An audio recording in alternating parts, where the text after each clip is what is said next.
started with, like many of these things start in North America, so and also some partly in Europe. It started as an approach to behavioral economics and behavioral finance. And therefore, people started saying there is a reason why people do something and why they don't do something.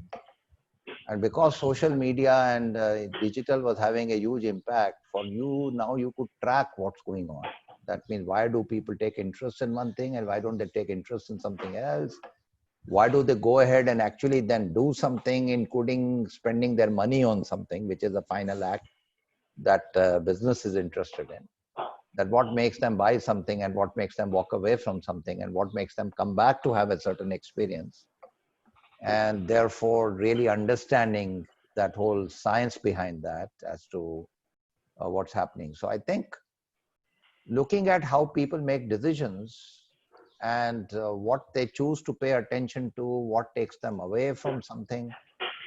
So fortunately now the science behind this is able to tell us lots of, and all this with the advent of big data analytics and digital and the whole approach of design thinking, all three have come at the same time. And we call it the big DAD that is happening, which is design thinking, analytics, and digital. So I call it the acronym. I'm fond of acronym. So this is a big DAD. And that this has really enabled us to really understand much more, which was earlier based on some kind of visionary leadership who could see some trend coming.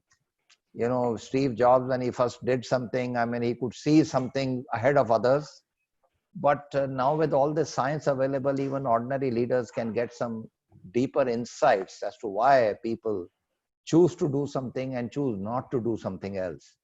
And I think, therefore, this is becoming, so, you know, you use the word persona. This persona is typically, I mean, brand people have used it for a long time, you know. They would do an exercise. Imagine ECS was like a person. So what would it be, a man or a woman, for example? What age? What car does the person drive? All that. This was the brand personality and persona of a company. People have understood, thanks to design thinking, which has been around for quite some time, but because it has taken the notice of senior leaders now, people are beginning to look at it. What is actually the customer experience rather than your intent? Earlier, if you remember, we used to call it moments of truth. And we used to capture that in our own unique way through service excellence model. But thanks to now technology, you can actually really study this much more, and thanks to data science, that you can actually understand this complex thing much more. And it is not just left to the discernment power of a few leaders who were able to observe and see this. So it's the power of that is helping many people.